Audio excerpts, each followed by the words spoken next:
Estamos probando porque tenemos problemas técnicos, compañeros. Tenemos que esperar unos 30 segundos.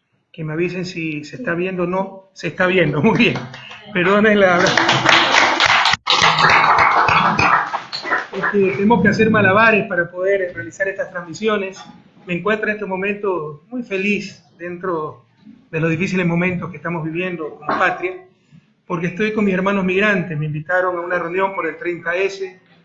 Estamos en la Casa de la Paz, en Bruselas, lugar de encuentro de las fuerzas progresistas belgas que han luchado contra la dominación del África, contra el colonialismo en el Congo y en otros países de la hermana África, que han luchado contra el imperialismo de América Latina, el Plan Colombia, los tratados de libre comercio, etc. Es un honor para nosotros encontrarnos aquí.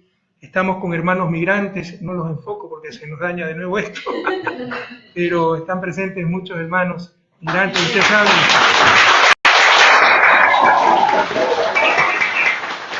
El honor que para mí representa estar con los migrantes, porque no lo digo ahora que soy político, he sido político. Ustedes pueden ver mis escritos, preguntarle a mis alumnos en mis cátedras, mi profunda admiración por los migrantes, son nuestros héroes modernos. Jamás acabaremos de agradecerles lo que hicieron por el país.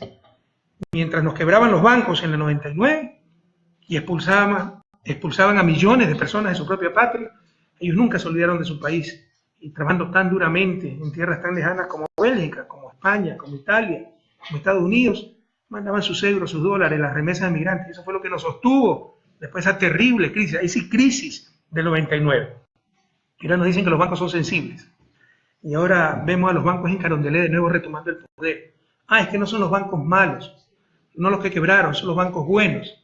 A mí que me digan quién se opuso de los banqueros a las reformas a la ley de instituciones financieras del 94, que produjo la crisis bancaria, desregulando todo. Que me digan quién se opuso a la transitoria 42ª de la Constitución de Sangolquí, ese hecho un cuartel militar sin consultarle al pueblo ecuatoriano, que ya planificaba el salvataje bancario. A mí que me digan quién se opuso a la ley AGD, que quebró al Estado. Que me digan cuál de los bancos o banqueros se opuso o no practicó esa explotación mientras la gente le congelaban sus depósitos y le daban un certificado de depósito redimible, CDR. Habían banqueros, empezando por Guillermo Lazo, el Banco de Guayaquil, que se aprovechaban de la desdicha de nuestra gente, de ese atraco a nuestra gente, para comprarles esos certificados al 50%, al 40% de su valor. Que me digan quién no negoció con eso. Y ahí empezaré a creer pues que hay bancos que pueden con solvencia moral decir sí, nosotros no tuvimos nada que ver en la crisis, podemos tener el poder nuevamente, etc. Prohibido olvidar al pueblo ecuatoriano. No se trata de guardar rencor, no se trata de permanecer en el pasado, se trata de aprender del pasado y entender que el desarrollo es un proceso de cambio político, relaciones de poder. Siempre nos han dominado los banqueros, siempre nos han dominado los medios de comunicación, siempre nos dominaron las oligarquías.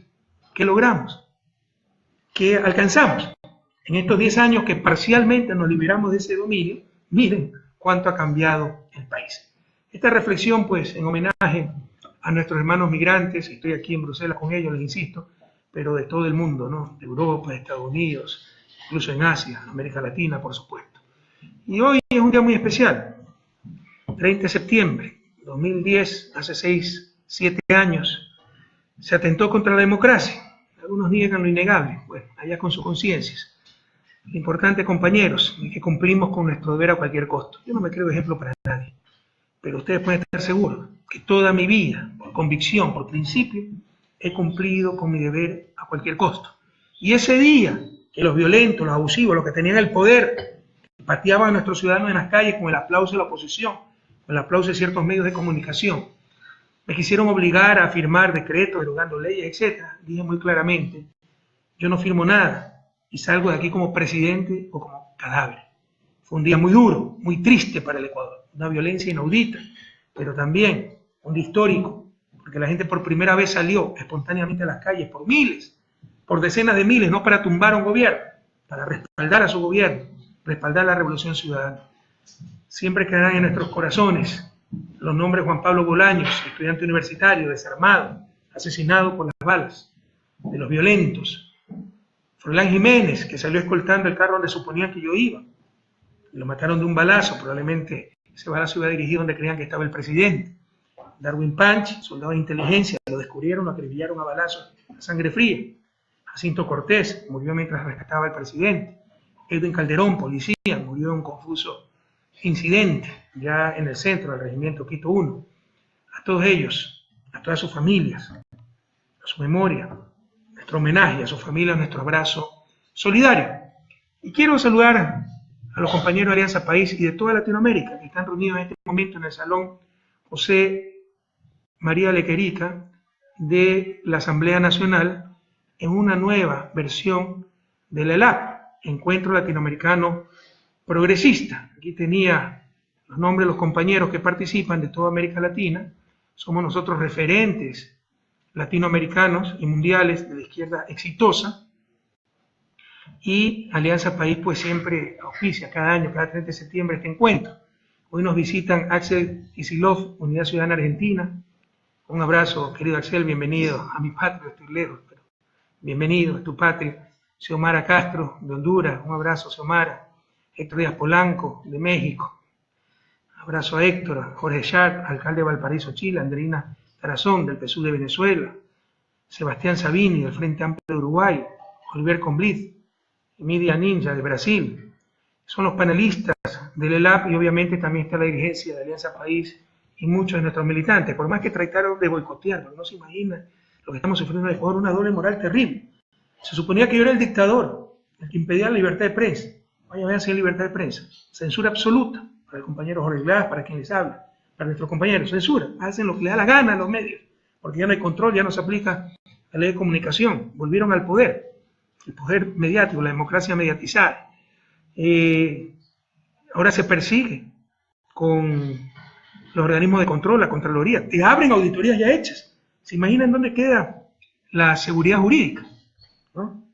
Te abren, como en Yacha, las auditorías que estaban hechas, como la deuda pública.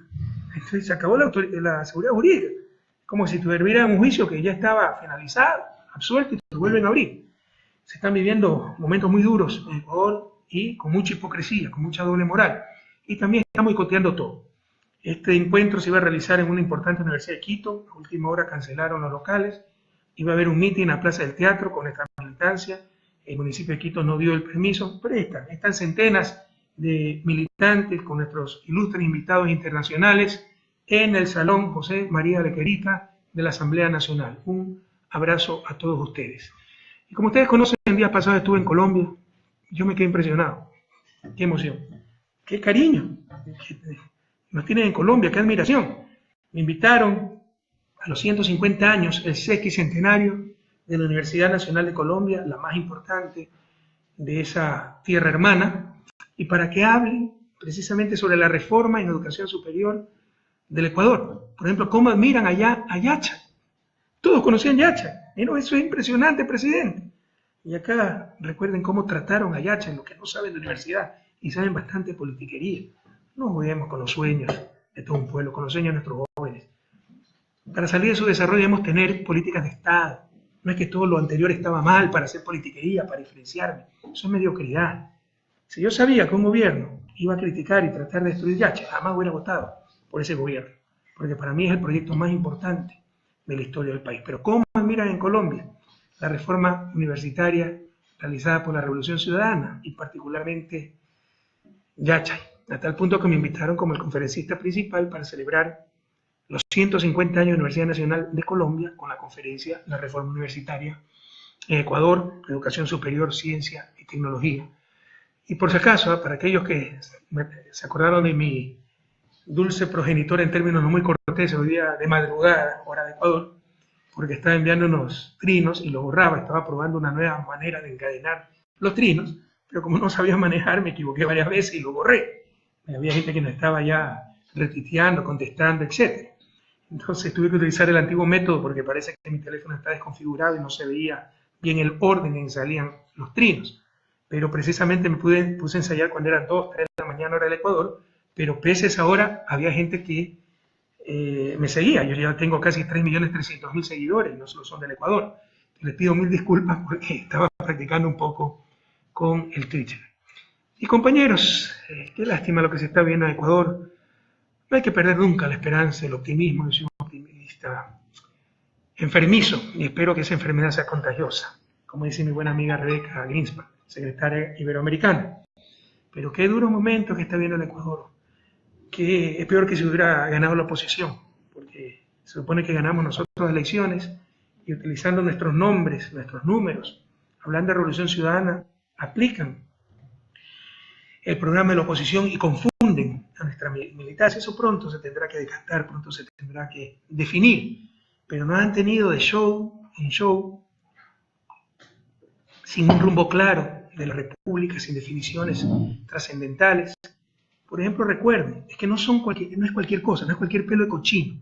Estaban poniendo en duda una de las cosas más exitosas del socialismo del buen vivir, nuestras políticas económicas heterodoxas, ya no lo de siempre, tercerización para poder ser competitivo, regalar impuestos para que no haya servicios públicos, pero para ver si pagando menos los empresarios pueden generar empleo, y los ajustes frente a cualquier dificultad. Eso ya no existe en Ecuador. Y hemos demostrado ser más exitosos que con las políticas de antes. De criticar la política económica del anterior gobierno, de criticar la esencia de la revolución. Y eso es lo que hizo el actual presidente, y mintió. Ah, ya habló de eso, presidente, sí, pero no es cualquier cosa.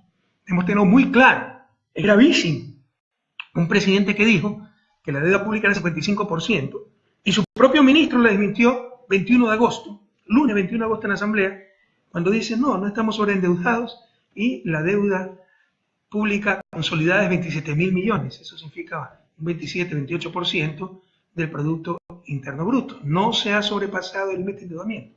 Si a mí me hubiera hecho un ministro, todavía estarían publicando en primera página, pues, Correa mintió, su ministro lo descalifica. Como tienen pues, la complicidad en este momento con el gobierno de turno, casi no dijeron nada, pese a que el Telégrafo sí publicó una pequeña nota. Entonces, claramente nos mintieron cuando hablaron de sobreendeudamiento. El propio ministro de Finanzas ya lo dijo ante la Asamblea Nacional. Esto no es cualquier pelo de cochino.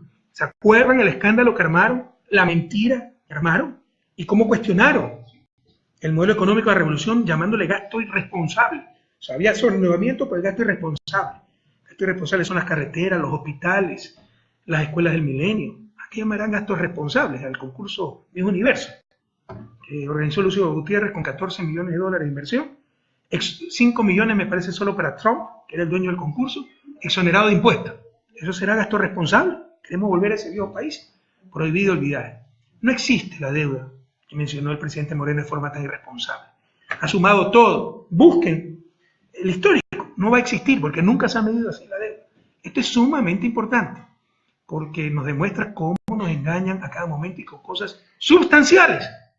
Escándalo tras escándalo para esconder su mediocridad que no hacen absolutamente nada. También el ministro demostró en esa sesión en asamblea que el costo ponderado, el interés ponderado de nuestra deuda es 5.9%. Tampoco existe la deuda carísima. Por supuesto, los últimos tramos tuvieron que ser caros, porque la lógica financiera no es la lógica de desarrollo. La lógica de desarrollo es, tuviste un problema, te ayudo. La lógica financiera es, tuviste un problema, tienes más riesgo, te cobro más caro. Pero luego de pasar la tormenta perfecta, pueden reperfilar, pueden renegociar la deuda, sacar deuda cara por más barato. Pero el costo ponderado es 5.9%, más barato que antes de la Revolución Ciudadana. No tienen por dónde criticar el modelo económico, pero cómo nos engañaron. Quiero decirles que la prensa internacional en Colombia estuvo y me mostraron que sí habían publicado ese papelón del propio ministro desmintiendo al presidente y dándome la razón a mi expresidente. Pero en el Ecuador la mayor parte de la prensa hizo mutis por el foro. Y se consolida la recuperación económica. Esta semana el Banco Central sacó ya los datos trimestrales, segundo trimestre de 2017. Haciendo frío ya por acá, así que permítanme tomar un cafecito. Tenemos tercer trimestre consecutivo de crecimiento. Esto tampoco es cualquier cosa. Somos la admiración de la región, del mundo. Porque todo lo que pasamos, terremoto incluido, el terremoto solamente nos hizo crecer 0.7% y más de 3.000 millones en pérdidas, solo el terremoto, no las miles de réplicas que ha habido. Más litigio que perdimos contra Occidente, al Chevron tuvimos que pagar 1.100 millones, 10.000 millones de pérdidas en exportaciones en 2 años, apreciación del dólar. Colombia nos depreció el peso más de 80%. No es cualquier cosa. La historia sabrá reconocer que cuando mejor gobernamos, con estos 2 últimos años donde no teníamos el agua hasta el cuello, estábamos con snorkel, pero no perjudicamos a los más pobres, no hubo paquetazo, y ya entregamos una economía en crecimiento, lo demuestran las cifras del Banco Central, lo cual también desmiente al presidente Moreno, que dijo que la situación económica era crítica. Para su mediocridad será crítica, para los que no saben de economía. Crítica fue hace los 2 últimos años, cuando, créanme, la situación era extremadamente difícil y logramos superarla, trabajando con inteligencia, no con politiquería, no con bla bla. Y el tercer trimestre de crecimiento de -4, es decir, comparado al mismo trimestre del año anterior. El último trimestre del 2016 crecimos 1%, primer trimestre de 2017 2.2% y este trimestre 3.3%. Segundo trimestre del 2017 empezó en abril, o sea, es mi gobierno, esto no es que se decreta, estos son los resultados de las políticas aplicadas. ¿Cuál es el mayor peligro de nuestra economía? Perdónenme que caiga en mi formación o de formación de economista. Como siempre lo he dicho, el sector externo. El talón de Aquiles de un país en desarrollo no es el sector fiscal, eso es ideológico. ¿Por qué? Porque ajustar el sector fiscal es disminuir gasto en salud, educación, eso no le interesa a los poderes fácticos, al capital financiero. Pero si digo que el problema del sector externo quiere decir restringir importaciones, eso sí es privado, eso sí es el gran negocio, eso no me toque, es pura ideología. Pero el problema lamentablemente es externo, ¿okay? Hay que cuidar mucho el sector externo y como no lo están haciendo, el saldo en cuenta corriente es la parte más importante del sector externo. Hay otra parte que se llama cuenta de capitales, que si me prestan 100 millones, perfecto, tengo liquidez, pero no soy ni más rico ni más pobre. Tengo 100 millones en caja y 100 millones que debo. Cuenta corriente es lo que me hace más rico o más pobre. Para tomar solamente la cuenta comercial, la más importante es la cuenta corriente, la balanza comercial. Si vendo 100, exporto 100 y compro 60, me quedan 40. Eso sí es riqueza, es ganancia, riqueza generada, ganancia. Entonces lo importante para sostener a un país en el largo plazo es el resultado de cuenta corriente. Ese resultado, con todas las medidas que tomamos, pese al desplome de las exportaciones, pese a la apreciación del dólar que nos quitó competitividad, en el segundo trimestre del 2016 fue 954 millones de dólares. Ya está en 59.2 millones. Hay que tener mucho cuidado. Ya está en casi 15, 16 veces menos. ¿Por qué? Porque se bajaron las salvaguardias. Dijimos que en junio acababan las salvaguardias. Tampoco fue decisión del anterior gobierno. Así estaba el decreto. Hay más liquidez en economía, más demanda nacional y bienes internacionales. Y había demanda congestionada. Gente que esperaba, ¿no? Que demanda acumulada, gente que esperaba que se deroguen las salvaguardias para empezar a comprar. Entonces había un boom de importaciones que nos pone en riesgo el sector externo y básicamente la cuenta corriente. Pero la buena noticia pues es que ya llevamos tercer trimestre sin decrecimiento consecutivo de -4. Le insisto, la alerta es el sector externo. Dejamos la economía en el segundo trimestre del 2016, 594 millones de superávit cuenta corriente. Ahora está en 59.2 millones, sin terremoto, con precio del petróleo recuperado, etcétera. Entonces es algo que es serio, hay que ponerle atención. Y como ya se le derrumbó el asunto, yo sé que el equipo económico le dijo, presidente, no se pegue tiros en los pies, ya basta, no hable de la economía porque no sabe. Lo que va a hacer es que el financiamiento sea más caro, porque asusta a la gente y no es verdad lo que está diciendo, ¿ya? Entonces empezaron, como tampoco pueden negar las obras, ¿cuál es la nueva estrategia? Criticar las obras, que están mal hechas. Y van a buscar el ladrillo que falta. ¡Qué mediocridad, Dios mío! Le llegó el turno a la refinería. ¿Se acuerdan de la refinería? ¿Se acuerdan todos que dijeron a la refinería? ¿Sí se acuerdan que dijeron que estaba a punto de explotar? Bueno, ¿cuándo explotó? Pues no sé. Pero se dan cuenta cómo nos mienten. Se dan cuenta de la responsabilidad con que manejan las cosas. Y está funcionando al 100%. Entonces, que se calentaba el reactor y eso significaba que había sido una estafa la reconstrucción y criticaron hasta cosas que no habían sido rehabilitadas. Es decir, palo porque bodas, palo porque no bodas. Que gastaron 1.200 millones en la rehabilitación, pero porque no rehabilitaron esto también. O sea, algo increíble. Pero ¿se acuerdan que dijeron que éramos unos responsables, habíamos puesto en peligro Esmeralda, la patria entera, y estaba a punto de colapsar la refinería? ¿Dónde está? Y luego de hacer el escándalo, llaman a auditorías internacionales para darse tiempo, para no quedar tan en ridículo. Porque el calentamiento del reactor que fue reemplazado, el reactor anterior estaba hasta fracturado, eso sí era una bomba de tiempo. Y ahí está el cementerio de hierros, yo lo he visto en la refinería Esmeralda. El reactor es nuevo, puede estar calentando por mala operación, porque se afectó por los terremotos, los temblores, posteriores al terremoto, ¿ya? Por diferentes motivos. Pero primero hicieron el escándalo y dijeron que estaba a punto de explotar. Bueno, pues entonces tenemos que parar con la refinería. Está funcionando al 100%. Prohibido olvidar, es un show cada semana para justificar que no han hecho media casa. No, presidente, se equivocó. Se entraron 400 y pico de casas en Manaví, esas casas las hicimos nosotros. No han hecho ni un poste de alumbrado público. Es increíble la inacción del gobierno y la falta de lealtad y la mediocridad de ver el pasado, ¿no? Echarle la culpa al resto. Y hay una anécdota en administración. Un nuevo gerente, joven, ambicioso, llega a reemplazar al gerente de siempre, un tipo sabio. Le dice, ¿cómo me puede ayudar? Ven, te voy a dar la mejor ayuda que puedo darte. Te voy a dar 2 sobres. Al primer problema que hayas causado y que no puedas resolver, abres el primer sobre. Al segundo problema que hayas causado y que no puedas resolver, abres el segundo sobre. Perfecto. Pasan unos meses, hace por ahí una embarrada el gerente nuevo, no puede resolver el problema. ¿Cómo le explico a los accionistas, al directorio? Saco el primer sobre. Dice el primer sobre, échale la culpa al anterior gerente. La culpa fue del anterior gerente, él fue el que hizo esto. ¡Bravo! Pasan los meses, vuelve a cometer un error grave, no sabe cómo resolverlo. Pero me indicó que saque el segundo sobre. Saca el segundo sobre, lee. Ahora sí presenta la renuncia porque ya no tienes a quién echarle la culpa. Eso es lo que le va a pasar pronto a este gobierno. No va a tener a quién echarle la culpa de su inacción, de su falta de ejecución, de gestión, de su mediocridad, etc. Es impresionante cómo cada semana es un nuevo show. La refinería ya debió haber explotado. ¿Se acuerdan que se metieron con las escuelas del milenio? Y ahí ese informe en el que se basaron, que tiene fallas terribles, terribles. Para empezar, ni siquiera controla para factores socioeconómicos. Ni siquiera controla para antigüedad las escuelas. No es lo mismo una escuela consolidada de 30 años que una de 3 años, que tomó alumnos de 10, 12 pequeñas escuelas. No es lo mismo. Mide por escuela, no por estudiante. Entonces tiene regresiones, lo que saben estadísticas, saben lo que es una regresión de 40, 44 observaciones. Entonces, ya con estudios que tienen 10.000 observaciones, han demostrado que eso está totalmente hecho y que el impacto de la escuela del milenio no solo es positivo, es muy positivo. Pero hasta la escuela del milenio criticaron, los que nunca hacen nada. En honor a la verdad, el ministro de Educación sí la defendió, pero el presidente la atacó y la sigue atacando. Parece que eso mejora la escuela unidocente para que los pobres sigan teniendo la peor educación. Terrible. Y le llegó el turno a Yache, ese sueño que debería ser de todo un país. Para mí, el proyecto más importante de la historia del país. No es el más caro. El más caro es Refinería del Pacífico, el cual también están boicoteando.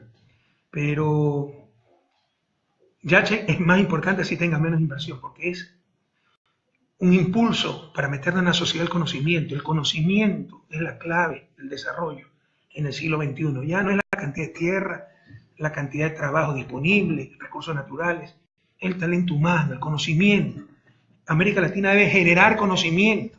La nueva dependencia es depender del conocimiento que generan otros y que nos cobran carísimo, mientras nosotros seguimos produciendo bienes ambientales que consumen gratuitamente.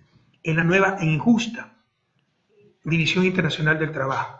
El Yache es un sueño y ha marchado bastante bien, pese a los 2 años de tremendas dificultades. Jamás yo hubiera votado por un gobierno, por un candidato que no entendiera lo que era Yache. Y qué show que armaron con Yache, qué show tan injusto. Y además por rencillas con el anterior gerente, Héctor Rodríguez, un joven, con el cual yo también he tenido diferencias. Yo también creo que ha cometido errores, que debió dar prioridad a más clases antes que un auditorio. Pero aquí, en Ecuador no se procesan así las diferencias. Si no estoy de acuerdo contigo, eres corrupto, ladrón. Si ya tengo el poder y te trato de destrozar, ya basta, ya basta. Ahora nos critican por no haber hecho todo. Nadie dijo que se puede hacer todo en tan poco tiempo. Empezamos a construir Yacha en el 2012. Vean Yacha, siéntense orgullosos. En Colombia, ¿cómo admiran Yacha? Está impresionado. No conozco a nadie que haya, de buena voluntad, que haya visitado Yacha y no salga asombrado. Pero dijo el presidente Moreno, aquí no se ha construido una ciudad, sino un barrio incompleto. ¡Cuánta ignorancia! O sea, en 4 años vamos a construir una ciudad. Por el amor de Dios. Y entiendan lo que pasamos los últimos años. Es que la escuela todavía no tiene agua. Claro, porque no logramos acabar a tiempo sistema de agua potable, los caminos, porque en 2 años nos falló todo. Y en vez de hacer un paquetazo para el pueblo ecuatoriano, preferimos parar ciertas obras por urgentes que fuesen, por importantes que fuesen, más que urgentes. Lo urgente se atendió. No todo urgente, no toda cosa importante es urgente, ¿no? Entonces se atendió lo urgente, pero se postergaron cosas importantes. Cómo continuar con ciertas construcciones en Yacha. Pero hay 4 edificios mal construidos, por favor. Y con sobreprecios. Ahí estuvo el Cuerpo de Ingenieros del Ejército. Y comparan cemento para casa con cemento para laboratorio. Y está bien que Contraloría revise, y si hay sobreprecios, se hagan presos los corruptos. Pero seamos un poco serios, ya basta de show. Y qué pena, ojalá que no traten con estos escándalos de decir, Yacha está sobredimensionada, devolvamos la tierra a los terratenientes. Porque por ahí hay esos intereses, se expropiaron muchas tierras, no es grato eso. O sea, son haciendas productivas, parte de la historia familiar. Yo me acuerdo que hablé con una familia muy importante de Ibarra, le disculpen, pero necesitamos estas tierras. Ofrecimos poner una placa a todas las personas que colaboraron con sus tierras, ¿no? Expropiación es venta forzada, pero se paga por esa tierra y se pagó buen precio, ¿ya? Ojalá no busquen devolverle la tierra a esos terratenientes para después tener que recomprarla mucho más cara. Y se habla cualquier cosa, ¿y qué daño? Supongo que le quieren hacer daño a Rafael Correa, pero le hacen daño a la patria. ¿Dónde está la inversión de 3.000 millones? ¿Ustedes creen que vamos a mentir con algo tan serio? Yo no miento, señores. Ni en las cosas pequeñas, peor en las cosas grandes. Se trata de una inversión de 30 años. El primer año son estudios, prototipos. No puedo dar más detalles porque es un acuerdo de confidencialidad. Y como no ven nada el primer año, es todo mentira. Y ya salieron ciertos inversionistas. Va a ser una profecía autocumplida. Porque con todo el escándalo que hacen, ¿quién va a venir a invertir a Yacha? Yo les pregunto, ¿dónde están los 1.200 millones de inversión en Pozola? Y firmé eso en junio del 2016. Recién pusieron la primera piedra el 31 de agosto. El presidente Moreno. Y ni siquiera mencionó que era obra del anterior gobierno. No ha dicho nada de ello. Esto es anterior. En todo caso, y con los Social Cristianos. Los Social Cristianos fueron los primeros a oponerse al puerto de Pozola. Vengan con los cuentos que vengan. Porque querían hacer mayor el calado del canal para privilegiar a los puertos privados que son de la Argolla en Guayaquil. Incluso hubo una propuesta para que el puerto de Agua Profunda sea en Puerto Bolívar y no al Extra de Guayaquil, para no quitarle negocio a los puertos privados. Boicotearon por todos los medios ese puerto y estaban primeritos en la foto de la primera piedra. Bien por ello, ese fruto del diálogo. Pero en todo caso, ¿dónde está pues la inversión de 1.200 millones? Eso se firmó en junio. Que primero hay que hacer los estudios, primero hay que hacer, ver las mareas, los estudios barimétricos, todo aquello. En Yacha se dio un año para hacer los estudios, el prototipo, hay 400 hectáreas para luego poco a poco empezar a construir la fábrica. Ya fueron a hacer el escándalo y van a hacer que se cumpla la profecía, ¿no? Que se vayan los inversionistas y me van a hacer quedar como mentiroso. Qué bueno por ellos, qué mal por el país, porque así nunca vamos a salir de su desarrollo. No les digo las compañías que se fueron por, insisto, un acuerdo de confidencialidad y para no dar un mal mensaje, pero terrible, terrible lo que hace la irresponsabilidad, la mediocridad y la ignorancia, porque no entienden. Saben ustedes que en promedio, esa es mi profesión, una universidad para que alcance su madurez académica toma 20 años. Yacha todavía no gradúa a los primeros estudiantes, pues ya critican todo y todo lo que falta. Y qué lástima que para esto se presta algunas veces las propias autoridades. Ahí vi autoridades diciendo, sí, nos falta laboratorio, nos falta aula. Un momentito, un poco más de humildad, un poco más de gratitud. La patria ha hecho un inmenso esfuerzo. ¿Cuándo se ha visto que en 4 años se ha construido tanto? Vayan a visitar Yacha, siéntanse orgullosos de la patria nueva. Pero no, le falta más laboratorio, le falta más aulas, ya basta. Yo prefiero que no sean tan brillantes, sean un poco más humildes, más solidarios. Lo que se ha invertido en Yacha significa no hacerlo un centro de salud, significa no hacer una nueva escuela. Ya basta. Y entiendan los 2 años que hemos pasado, pero créanme que me da una profunda pena cuando había dirigentes y ciertos estudiantes. No, nos falta más aulas exigiendo, ¿no? No agradeciendo educación pública gratuita de primer nivel, muchos de ellos alojamiento gratuito. Cuidado, la inmensa mayoría de estudiantes de Yacha son maravillosos, chicos brillantes, muy comprometidos con la patria. Algunos amigos personales míos con qué cariño me reciben. Pero ojalá no esté surgiendo el germen de la arrogancia, del engreimiento, de la politiquería. Nos falta esto, nos falta el otro. Como que son emperadores y el país debe estar en función de ellos. Un poco de gratitud del sacrificio que ha hecho la patria por ustedes, queridos chicos, querida autoridad de Yacha, todo lo que se ha hecho en tan pocos años. Por supuesto, falta mucho por hacer, pero el esfuerzo ha sido inmenso. Destierren esa arrogancia, ese engreimiento. Y les insisto, los que tengan alguna duda sobre Yacha, vayan a visitarlo y siéntanse orgullosos de la patria nueva. Pero hasta Yacha quisieron criticar. Y ojalá no haya oscuros intereses, además de la politiquería, nuevamente hicimos caer mal a Correa. Como por ejemplo devolverle la tierra a los hacendados del Valle de Urcuquí. Y también pues, le tocó el turno a Monteverde, que está oxidado aquí, 258 observaciones. Le falta el letrero, falta papel higiénico en el baño, la pintura en el poste, es algo de Ripley. En todo caso, la verdad, yo he hablado con capitanes extranjeros, no es que me lo han contado, y me han dicho, es el mejor puerto que he estado en mi vida, el mejor puerto, Monteverde. Pero para esta gente que no hace nada, todo está mal.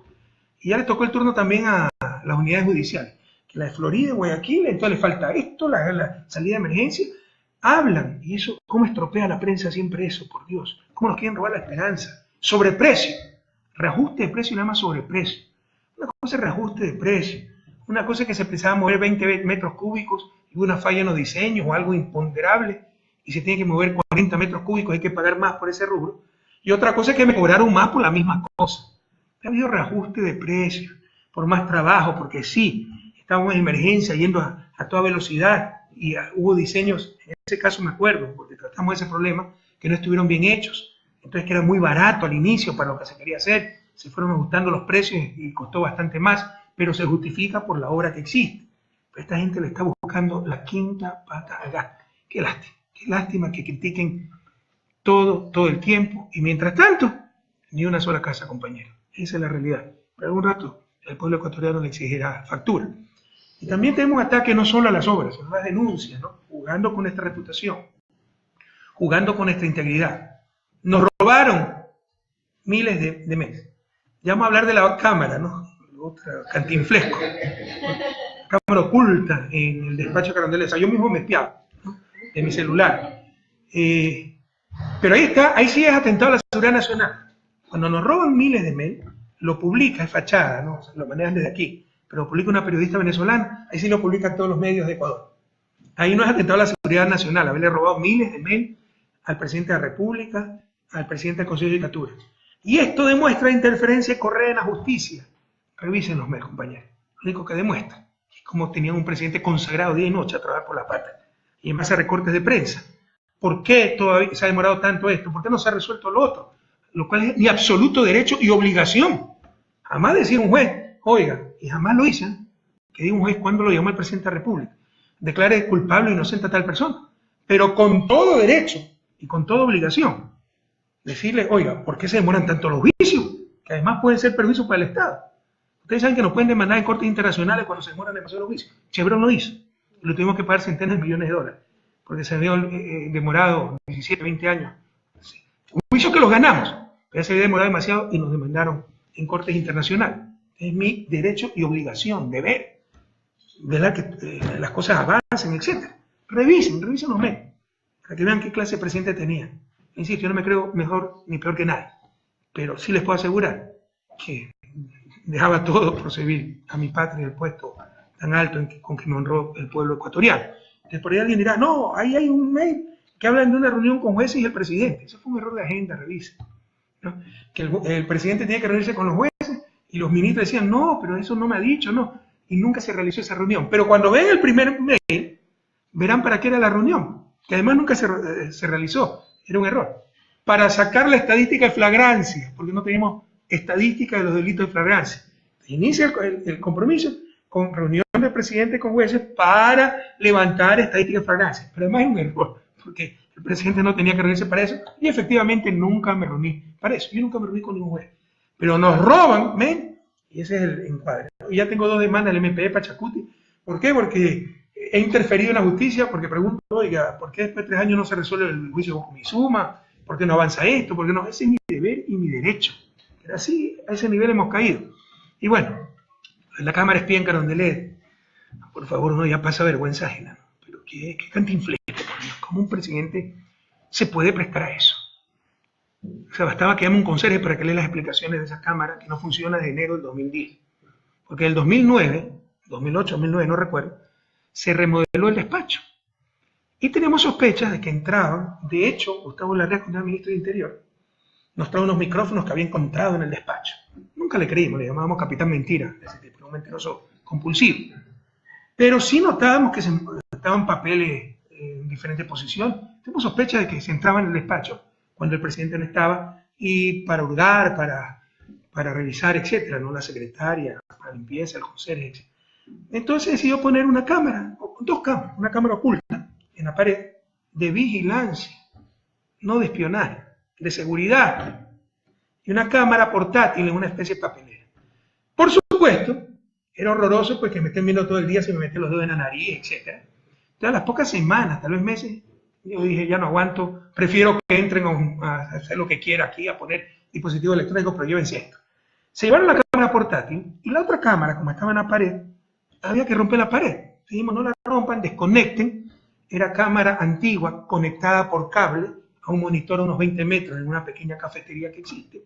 No es IP, Internet Protocol, no tiene protocolo de Internet. No se puede manejar remotamente, no se puede manejar de una computadora sin cable. Peor de un teléfono celular, como mintió el presidente de la República. Nuevamente lo invito a que demuestre que yo manejaba esas cámaras de mi teléfono celular, que dicho sea el paso del teléfono a la presidencia, lo dejé, el único que usaba, en la presidencia, revisen. Doy libertad a todos, les firmo lo que quieran, que revisen lo que quieran de mi teléfono. Son tonterías.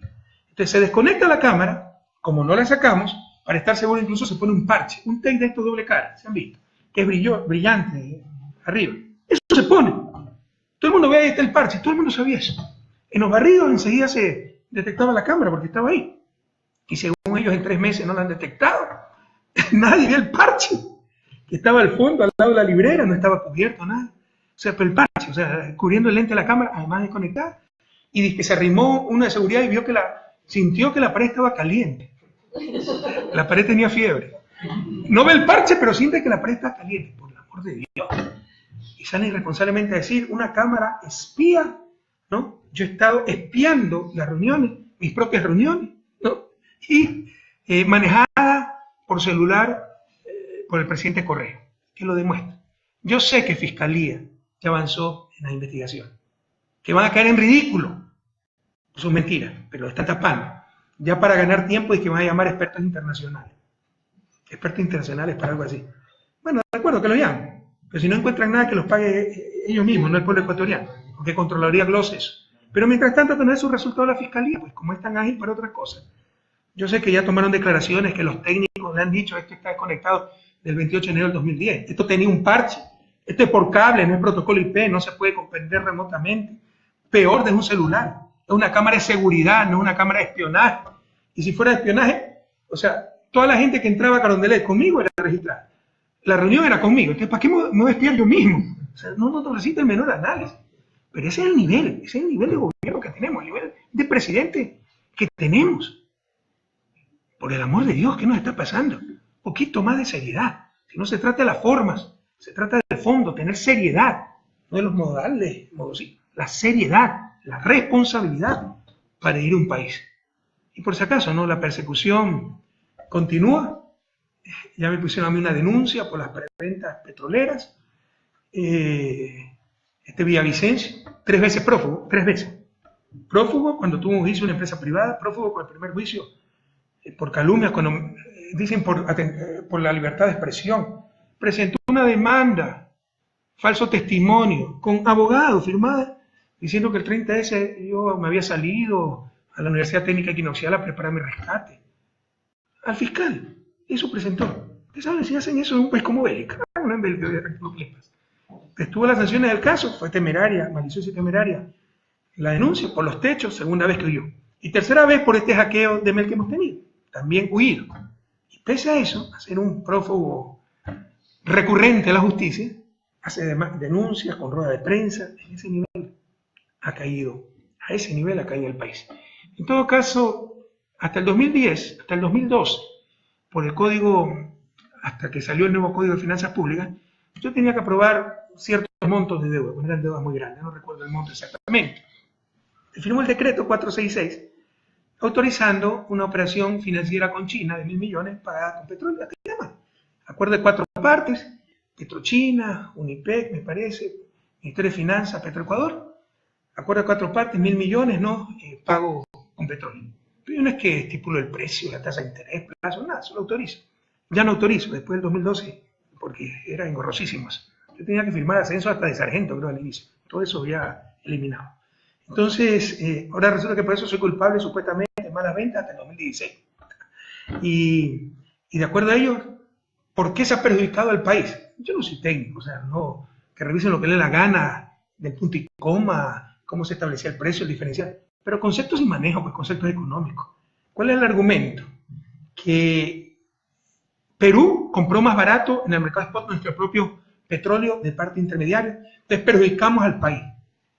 Por favor, es un concepto fundamental de economía, que si ustedes venden al por mayor, no es el mismo precio, porque no es el mismo precio vender miles de barriles que centenas de millones de barriles y asegurar un mercado.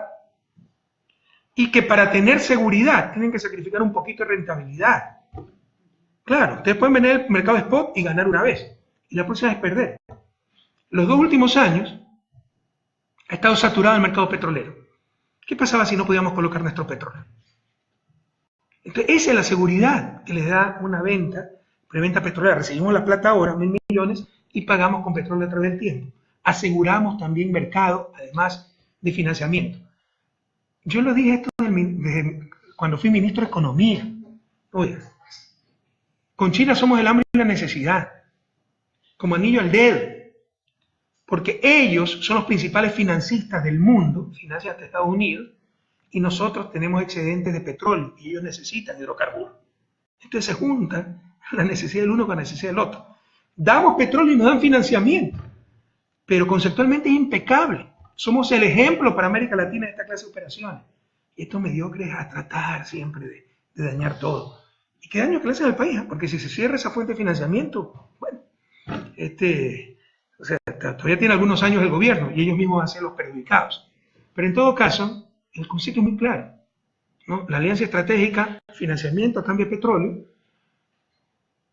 Es que en el mercado de spot Perú compró nuestro propio petróleo más barato, más caro, perdón. Que pudimos vender directamente y ganar más. Sí, esa vez. Y la siguiente vez pudimos perder. Podíamos no vender nuestro petróleo. Y no es lo mismo vender miles de barriles que centenas de millones de barriles. No es lo mismo que compren una docena de huevos a 1.000 docenas de huevos. Van a conseguir seguramente un descuento. Insisto, yo no sé la parte técnica, pero estos son los conceptos, ¿no? La parte técnica en el caso petrolero.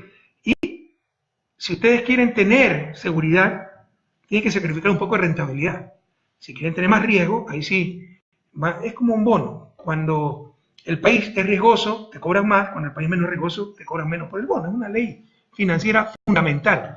Estos señores no la entienden. Pero además, no, compró más barato Perú a los intermediarios, porque la operación ha sido que nosotros dábamos petróleo a Petrochina, no le enviaba a su refinería, sino que mandaba a estos intermediarios, y ellos vendían nuestro propio petróleo. Y son empresas allegadas al gobierno, entonces era para lucrar, para hacer negocios, qué sé yo. Entonces resulta que deben ser cómplices Finanzas, Petroecuador, Petrochina, las intermediarias, incluso Petrotailandia, porque en los últimos años hicimos preventa petrolera con Petrotailandia. Ya basta, es uno de los problemas también en la mentalidad ecuatoriana, en el debate público. Si no estoy de acuerdo contigo, eres ladrón. ¿No? Si, no, yo creo que se puede conseguir un centavo más, eres ladrón. Es que lo vendieron intermediarios. Nosotros vendemos con quien tenemos convenio. Me dicen los expertos petroleros que no es que sale el barril de petróleo del Ecuador y llega el mismo barril de petróleo a la refinería. No, eso lo pueden utilizar en otro lado, pero con ese barril ya tienen otro barril para compensar excedente, para compensar y ponerlo en la refinería. No es que llegue el mismo barril, pero obviamente ese barril define cuántos barriles fueron finalmente a la refinería. Pero, insisto, qué tristeza que se hace el país, porque por eso no se toman decisiones. Por eso la gente tiene miedo. Yo quiero decirles una cosa. 2012, 2013, no somos tontos. Las cosas iban muy bien, barril de petróleo a $100, dijimos, esto no va a durar para siempre. El único riesgo que veo en el horizonte es desplome del precio del petróleo. Compremos seguros petroleros, como tiene México. Le di la orden al equipo económico, Patricio Rivera, pregunta, a Fausto Herrera, ¿ya? Y el equipo económico se moría de miedo, porque si ustedes invierten 400, 500 millones en seguros petroleros, se desploma el precio del petróleo y evitamos perder 3.000 millones de dólares, lo van a beatificar y a poner de candidatos al premio Nobel, ¿no? El pueblo ecuatoriano, los pseudoanalistas. Pero si gastan 400, 500 millones en seguros petroleros y no cae el precio del petróleo, lo van a meter preso por ladrones porque gastaron plata por gusto. Y nadie toma decisiones. Y yo me acuerdo que en el informe que me hicieron, decían que necesitaban una ley para poder comprar seguros petroleros. ¿A quién me va a convencer con eso? Yo sabía que estaban mintiendo. Los comprendía, porque se morían de miedo. Y no se compraron los seguros petroleros, y miren lo que pasó con el precio del petróleo. Entonces, mientras funciona así el país, que los que no hacen nada critican todo, y está bien la crítica, pero no la crítica de mala fe, no la difamación. La gente no va a tomar decisiones y nosotros mismos nos hacemos el harakiri, nos hacemos daño como país. Así nunca vamos a salir de su desarrollo, compañeros, a elevar el nivel de debate. Se hablan demasiadas tonterías, ¿no? Insisto, como Perú compraba más barato, más caro, o mejor precio, nuestro petróleo en el mercado spot, entonces predicamos al país en 2.000 millones, dicen. Por favor, estamos hablando de ventas de mucho mayor volumen, estamos hablando de asegurar mercado, son normas financieras elementales. ¿Qué pasaba si no podíamos colocar nuestro petróleo por no haber hecho contratos a largo plazo? Ah, sí, hoy podíamos vender más caro a Perú. Tal vez mañana nadie quería comprar, tenemos que vender mucho más barato. ¿Me explico? Esos son los riesgos del mercado de spot. Son cosas elementales. Realmente, y hay una falla enorme en esa demanda. Confunden amortización con gasto, barbaridades bastante elementales. Pero ahí tenemos ya enjuiciado al presidente de la República, más que enjuiciado, demandado. Y por si acaso, por ejemplo, Pozo Zinc, otra barbaridad, ¿no? Un pozo que ha sido recontra rentable, pero involucraron a Raimundo y todo el mundo. A nuestro anterior ministro de hidrocarburos, no voy a decir su nombre, uno de los involucrados, le cuesta $120.000 su abogado. Él sabe que va a ganar el juicio, porque es ridículo lo que está planteando la Contraloría. Pero $120.000 le cuesta eso. Entonces ya basta jugar con la honra de las personas, con la tranquilidad de las personas. Como decía Martí, si no luchas, ten la decencia de respetar a los que sí lo han hecho. Si no hacen nada, ten la decencia de respetar a los que sí hemos hecho. Y bastante. Y la otra ataque, pues ustedes ya saben, ¿no? Eso es lo que más indigna, porque es lo más sagrado que tenemos. Y hay gente que sabe cómo nos hemos dado la vida, en este caso para evitar la corrupción. 10 años en nuestro gobierno y nunca se dio cuenta el presidente Moreno de las múltiples irregularidades, lo dice por todos lados. ¿Cómo ustedes pueden explicar eso? Y no 10 años como un asistente, como un empleado de empresa pública, 6 años como vicepresidente y 4 años como delegado en Ginebra. ¿Cómo puede entender que nunca se dio cuenta de las múltiples irregularidades? CNN le preguntó eso a alguien, no me acuerdo, y la respuesta fue, es que yo estaba en el sector social. Primero es mentira, él no estaba en el sector social. El sector social lo manejaba yo, él manejaba un programa, 2 programas. Misión Manejo de Espejo, un éxito, manejado por Homero Arellano, y Circo Social, un desastre, ¿no? Pero, ¿cómo es que nunca detectó si eran tan múltiples irregularidades? ¿Cómo no la detectó? Esa es la canallada, saben que están mintiendo. Pero están utilizando la lucha contra la corrupción como instrumento de politiquería, jugando con lo más sagrado. Alianza País es un movimiento de gente honrada, son gente honrada, nuestros cuadros son gente honrada. ¿Qué cuadro está involucrado en esto, excepción de Jorge Glass, por motivos políticos al cual le han apuntado? Están involucrados, son mandos medios de Petroecuador que estaban desde antes de nuestro gobierno, Carlos Pareja, Januzeli, que era la referencia en el sector petrolero. Esa gente está involucrada. Los cuadros de Alianza País, un Ricardo Patiño, un Rafael Correa, una Gabriela Venero, una Doris Solís. ¿En qué estamos involucrados? Ah, Jorge Glass. Jorge Glass es un hombre inocente, vamos a hablar de eso. Pero un perseguido político, ahí nadie dice absolutamente nada. No es un botín político. Entonces, también se miente a cada rato, compañeros. Como mintió sobre nuestra reunión en Ginebra, él ha dicho en un medio internacional, el presidente Moreno, que cuando le propusimos hace un par de años la candidatura en Ginebra, él dijo que no estaba de acuerdo con esto. Mentira. Felizmente había un testigo, Ricardo Patiño, y ya escribió Ricardo Patiño de forma muy valiente. Yo fui testigo. Estamos ante un mentiroso compulsivo, por favor. Yo sé que no tienen por qué creer. Todavía no la engañaron a ustedes. A mí me engañaron 10 años. Ya me di cuenta cómo me han engañado 10 años. Porque ahora soy el, ¿cómo dije? Hambriento de poder. Hasta hace 3 meses, no 3 años, 3 meses era el mejor presidente de la historia. Y aquí, en esta reunión, ahora que me quiero perpetuar en el poder, ya querer en la alternabilidad, pregúntale a Ricardo. Fuimos, le dijimos, mira, creemos que tú puedes ser uno de los potenciales candidatos a la presidencia. Sí, yo tengo otro estilo, maravilloso. Trataré de atraer a los que han ido, maravilloso. Y tú, Rafael, tienes que volver en el 2021, que es indispensable para el país. Pregúntale a Ricardo. Después que ganó la elección el 2 de abril, Rafael, yo solo voy a estar 2 años. Tú tienes que regresar en 2 años. ¿Estás loco? No, es que tú eres indispensable. Ahora resulta que soy yo el hambriento de poder. Estamos ante un mentiroso compulsivo. Yo soy pueblo ecuatoriano que no tiene por qué creerme todavía. Pero a mí me engañó 10 años. O sea, un artista parece. Dice las cosas que cree que el otro quiere escuchar. A mí no me convence con esas cosas. Y siempre me negué. Yo quería retirarme definitivamente de la política. Si regreso algún día será por gente como ella, que quería tener tranquilidad con mi familia y dedicarme a la academia.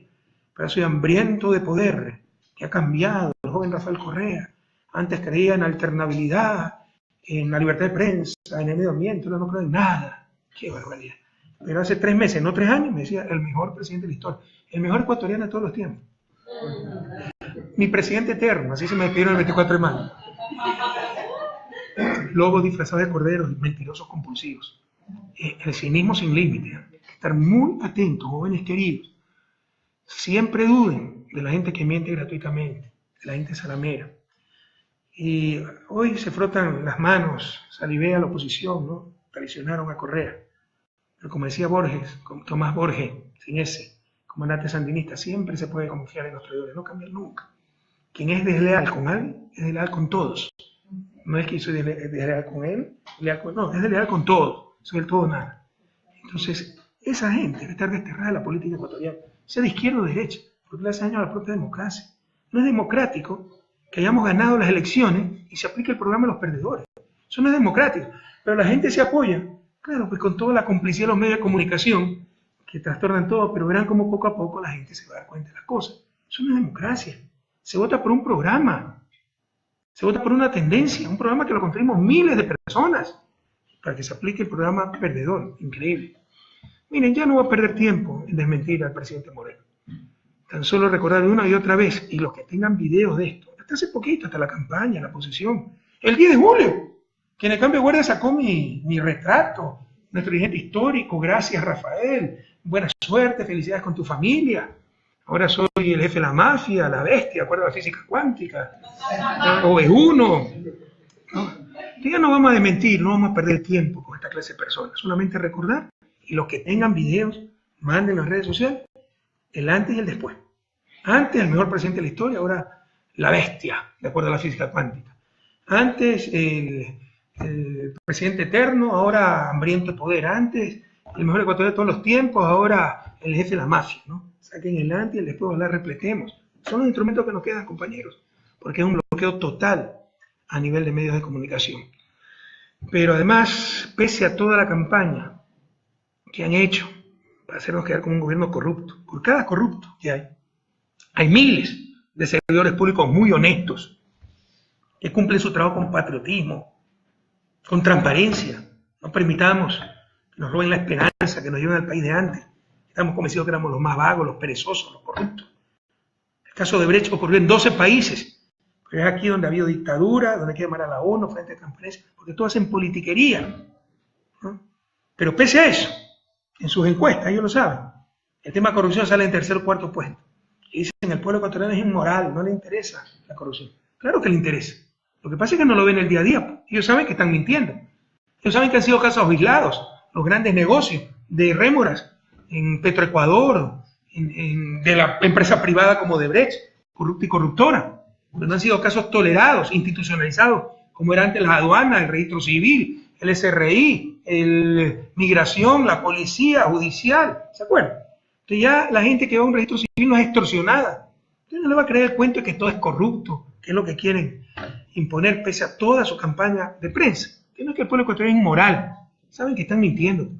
En el día a día ven que no es cierto. Ustedes, compañeros, ciudadanos, compatriotas, cada vez que vean una de estas campañas, antes de dejarse manipular por la prensa, por sus medios, la derecha y sus medios, por el gobierno, pregunten, ¿han visto corrupción? El pequeño artesano que ahora le vende al Estado, la compañera hilando el desarrollo, ¿ha visto corrupción? ¿Han sido extorsionados como antes para contratar con el Estado? ¿O han sido excluidos sencillamente de contratar con el Estado? Pregúntense, todo ha sido un fracaso, sobreendeudamiento, ahora estoy responsable. Ustedes viven peor que antes, nuestro nivel de vida ha subido sustancialmente. ¿Ustedes han visto que todo está mal? O tenemos carreteras las mejores de América Latina, escuelas del milenio que son envidia, nuestros vecinos, centrales hidroeléctricas, centros de salud que son una belleza, unidades de policía comunitaria que son maravillosas. No se dejen engañar, tan solo comparen su vida cotidiana, vean su realidad, no lo que tratan de decirle los medios mercantiles que tratan de destrozar la revolución ciudadana. Y vamos al tema fundamental, compañeros, que más nos preocupa en este momento. Tema Jorge Glass y Odebrecht. A mí, ciertos compañeros, entre comillas, me han aconsejado no hablar de este tema, porque me estoy quemando políticamente. En los análisis que hace el gobierno, el error en la estrategia de Correa, porque yo soy su principal opositor, yo que me tengo que defender por redes sociales, imagínense lo frágil que es el gobierno. El error en la estrategia de Correa es defender a Jorge Glass. Estrategia. No entienden lo que son principios, convicciones. Yo defenderé hasta la muerte a un hombre que sé que es inocente.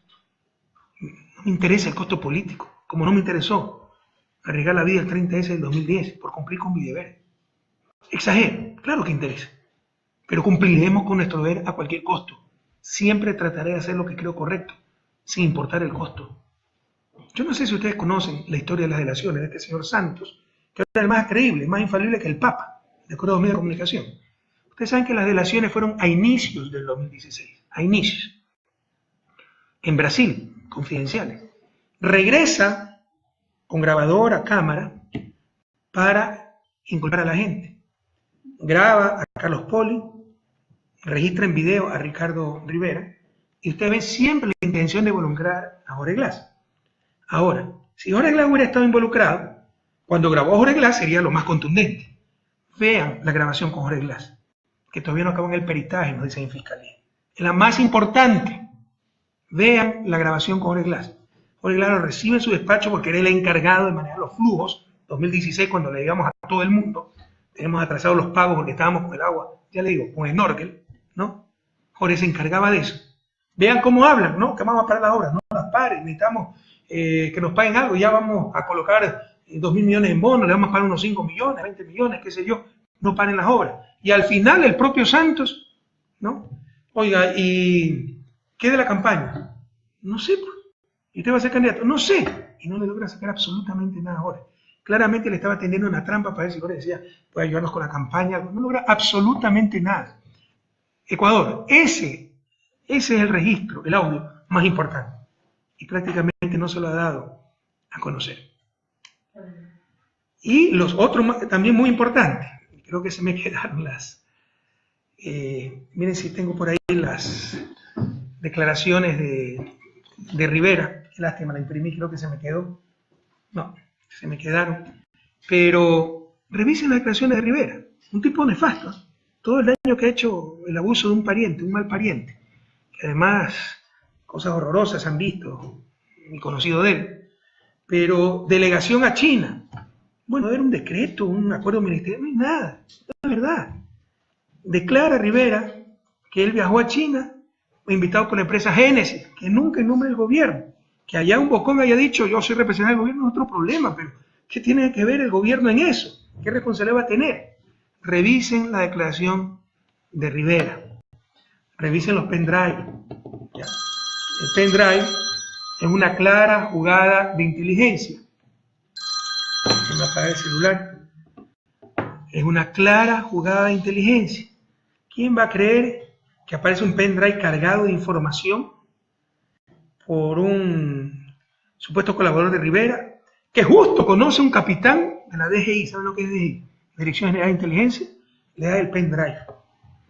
Cuando se examina el pendrive, que además no dice nada, yo he revisado los correos, no dice nada, ¿ya? Ustedes pueden manipular la información. Eso no es prueba válida, no ha habido cadena de custodia adecuada. Pueden manipular las cosas. Donde no puede, donde queda registro de toda una computadora, se pregunta, bueno, ¿dónde está la computadora de la cual extraigo esta información?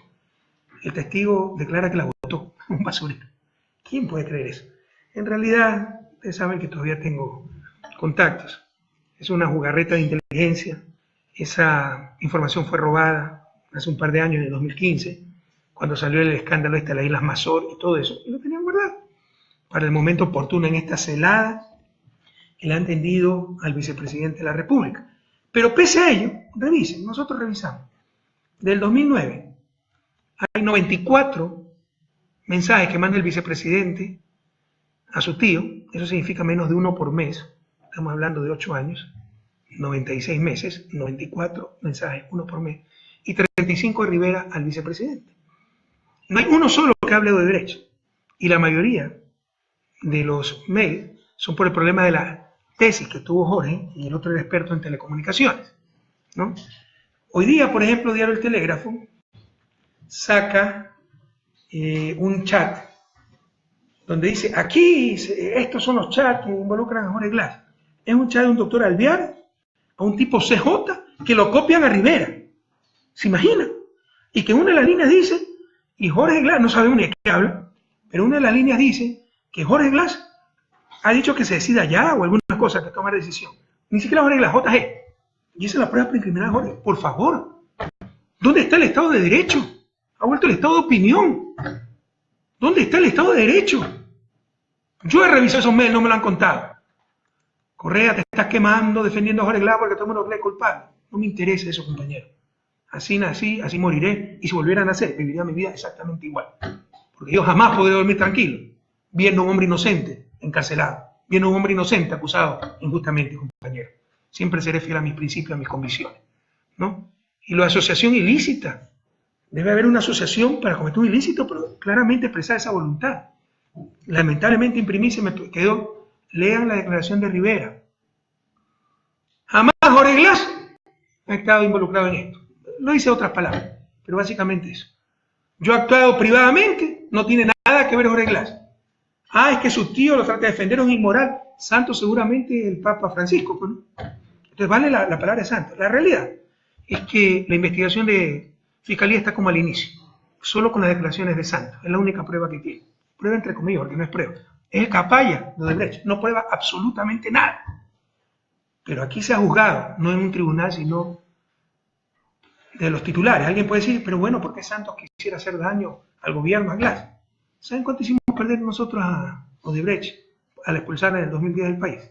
El 2010 regresó, 2008 me parece. 700 millones en contrato. Apenas supe como presidente de la República el caso de corrupción de Odebrecht. Le inmovilizó 80 millones que sí le debemos, le teníamos que pagar. Dije, no le paguen, no le hemos pagado. Tiene más que razones para tenernos la jurada, por el amor de Dios. Además que los pillos no tienen nada que perder y muchas veces se van a llevar tan solo por el odio. ¿Quién sabe si ellos robaron la plata y le echan la culpa a otro? Santos, el capaya de Odebrecht, vino a botar lodo con ventilador sin una sola prueba. Pero en base de eso, según dice el presidente, probablemente le dicten orden de prisión el lunes. El fiscal incomprensiblemente ha pedido una audiencia para cambiar las medidas sustitutivas. Es algo increíble. Se trata de un perseguido político, hay que decirlo con todas las letras, pero obviamente con este entramado mediático, pues el loco soy yo, él es culpable, no tiene la presunción de inocencia, sino la presunción de culpabilidad. Ojalá que tengan conciencia aquellos que encarcelen a un hombre inocente, que no robó, compañeros, tengan la seguridad, ni dejó robar tampoco, y por eso tiene muchísimos enemigos como yo también los tengo. Podrán vencer, tienen la fuerza, tienen los medios de comunicación, pero no podrán convencer. Porque lo es inexplicable, es una acusación en que, por ejemplo, ponen esto, ¿no? Que se delegó, habría delegado a su tío a Chile, eso es mentira, ya se demostró que es mentira. Incluyen las cosas que ni siquiera están en el proceso, lo que dice Montúfar en medios de comunicación. Montúfar se lo acepta como acusador particular, usted puede ser acusador particular cuando son perjudicados.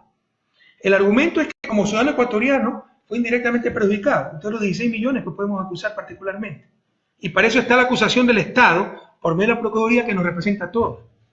Son cosas terribles lo que ha pasado en ese proceso totalmente viciado, donde las autoridades competentes han estado absolutamente presionadas.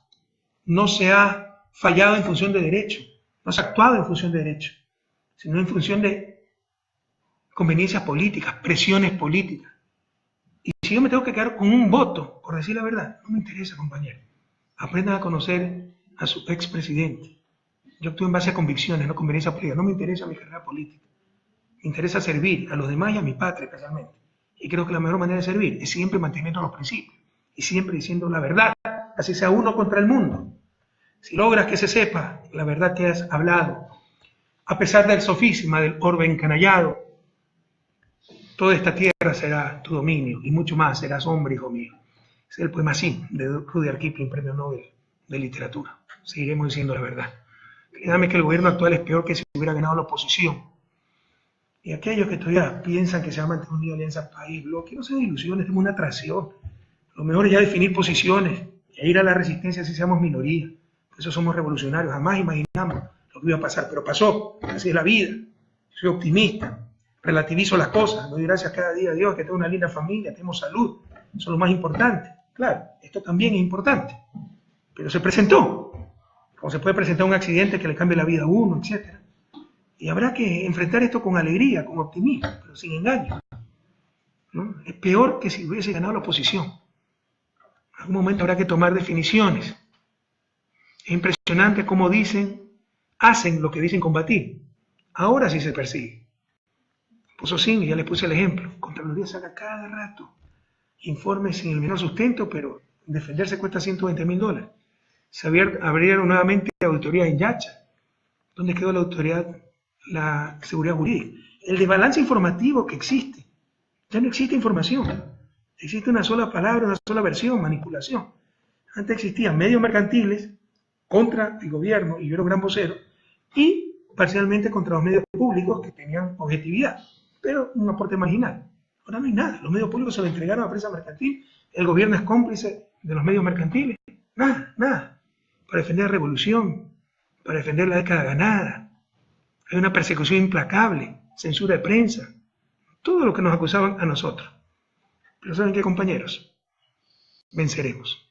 Esto es cuestión de tiempo. Ahora quieren gastar 60 millones para inhabilitarme, una consulta popular, porque el objetivo es la pregunta de la reelección, no se engañen. Yo soy lo menos importante, por mí no se preocupe. Pero gastar 60 millones para eso es realmente criminal. No es que estaba crítica la situación económica. Somos los que más hemos recurrido a consultas populares porque creemos en la democracia directa. Para asamblea constituyente, para aprobación de la Constitución de Montecristi, para una serie de reformas entregadas a la judicial en 2011, con un Consejo de Judicatura que se hallaba en funciones prorrogadas. No es que me caían mal y por eso los cambié, ¿no? Si estaba en funciones prorrogadas, no estaba claro el mecanismo de reemplazo, había que aplicar el nuevo mecanismo estipulado en la Constitución. Y recuerden que no tenía mayoría en la Asamblea, sino minoría. Tenía que consultar al pueblo. Y la última, la de los paraísos fiscales, que nos puso a la vanguardia mundial de la lucha contra la corrupción. Y que le costó prácticamente nada pues, al pueblo ecuatoriano, porque fue con las elecciones generales, era hacer solo una papeleta adicional. Pero ahora, por inhabilitar a Rafael Correa, quieren gastar 60 millones. ¿Y cómo retroceden políticamente y democráticamente en el pueblo? ¿No? Todos estamos de acuerdo con la consulta popular y no saben ni lo que van a preguntar. Y si preguntan, queremos que regrese la tercerización. Y se preguntan sobre la pena de muerte. ¿Qué dirán ciertos asambleístas y nuestros que apoyaron la consulta, presidente de la asamblea, si una de las propuestas es que se reduzca el tamaño de la asamblea a 30 asambleístas? O sea, ¿saben lo que es políticamente y democráticamente estar de acuerdo con una consulta que no se saben las preguntas? Es retrocedernos décadas, a ser un poquito más responsables, por el amor de Dios, a ser un poquito más responsables. Basta de tanta politiquería, de tanto populismo. Están haciendo mucho daño a la institucionalidad, al país, a la madurez democrática de nuestra gente. Qué lástima que hayamos tenido tantos lobos disfrazados de ovejas, con un odio muy profundo hacia mí, muy profundo, extremadamente regionalistas, centralistas. Ya sacaron el Ban Ecuador de Quevedo, no sé por qué Quevedo, su autoridad no reclamaron, los ríos, y lo llevaron de nuevo a Quito. O no se lleva en CFN de Guayaquil, Flopec de Esmeralda. Hicimos un esfuerzo inmenso para centralizar, ahora todo centralizando, ¿no? Porque hay gente muy centralista. Y también están los oportunistas.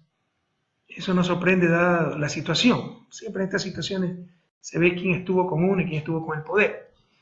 El problema es la situación. Lo que sorprende es la situación que nunca se vio dar. Si supieran cuánta gente me decía que era el mejor presidente del mundo y están ahora con el poder, no con la verdad. Queridos jóvenes, eso no debe escandalizarlo. Es común, no normal. La caries en la dentadura humana, como siempre digo, es común, pero no es normal. Deberían tener una dentadura sin caries. Me extrañaría que no fuera así, que no haya desleales traidores. Pero por cada uno de ellos también existen esos compañeros a prueba de todo, que nunca venden sus conciencias. Lo triste, insisto, es que nunca debió suceder. Nunca debió suceder. Ganamos las elecciones nosotros. Y no la ganamos por Lenín Moreno. La ganamos por los 10 años de gobierno. ¿Ustedes votaron por Lenín Moreno o por la Revolución Ciudadana, compañeros? Aquí donde barrimos, en Bélgica. ¿No? Votaron por la Revolución Ciudadana. Ganó un programa de gobierno construido entre decenas de miles de ciudadanos. Ahora nos hablan de diálogo y recoger todo, ¿no? Porque no tiene liderazgo, y recoger sobre todo lo de la oposición, eso es dialogar. creer que tratar con la oposición es adoptar la agenda de la oposición. Eso es lo más antidemocrático que existe. Se aplica el programa perdedor, el programa de la oposición. Y no se ha hecho una casa mientras tanto. No se ha aumentado un bono. Se aplica el programa de la oposición con el regocijo de la prensa y el aplauso efímero de los grupos de siempre. Si funcionara el reparto, queridos compañeros, que están haciendo del país, porque le han dado la eléctrica a Bucaram, le han dado las autoridades portuarias a los socialcristianos, un ministerio al uno, el otro ministerio al otro, sin cabeza, sin liderazgo, el país de antes. Ah, pero cuánta paz, eso no es paz, eso es pacificación. Y si eso funcionara, siempre se manejó así el país. Y lo que tuvimos fue crisis, exclusión, pobreza, corrupción institucionalizada, inmovilidad. Ahora somos ejemplo en la región y en el mundo. Si supieran cómo nos admiran por acá, por Bélgica, cuántas conferencias. Por cada conferencia que doy tengo que rechazar, no les miento, unas 3. En noviembre doy 2 conferencias más, en Ginebra, en Naciones Unidas, en Grenoble, etc. ¿No? Entonces, ¿cómo nos admiran por acá? Pero no se preocupen, compañeros. Todo es cuestión de tiempo. El alcalde Rodas comenzó con un 89%, apoyado por toda la prensa. Pero nos pueden engañar un mes y veo el bache. Nos pueden engañar 6 meses y veo más baches. Nos pueden engañar un año y veo muchos más baches. Pero después de 1 año y medio y no veo nada, diga lo que diga la prensa, no creo en nada. Y ahora este señor tiene 30% nada más. Todo lo cínico, desleal y mediocre será efímero. Mientras tanto, a resistir para que hagan el menor daño posible. ¿Y saben otra cosa? Si algo detesta Ecuador y la historia, en Latinoamérica, porque en Colombia me dieron lo mismo, son los traidores. Y sobre todo el Ecuador del siglo XXI.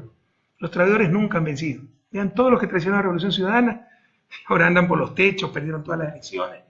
Porque a los traidores no se los estima, se los utiliza. Y en el momento de la verdad quedan solos, después de ser utilizados.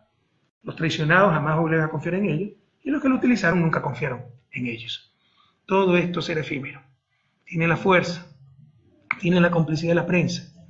Vencerán en el corto plazo, pero jamás convencerán. Estar orgullosos de la década ganada, de esta leyenda llamada Revolución Ciudadana. Estar seguros que gobernamos con manos limpias, mentes lúcidas y corazones ardientes por la patria. Estas manos, queridos compañeros, están limpias y serán limpias por siempre. Ustedes, compas queridos, a tener fe. Vamos a vencer. Es cuestión de tiempo. Hasta la victoria siempre, compañeros.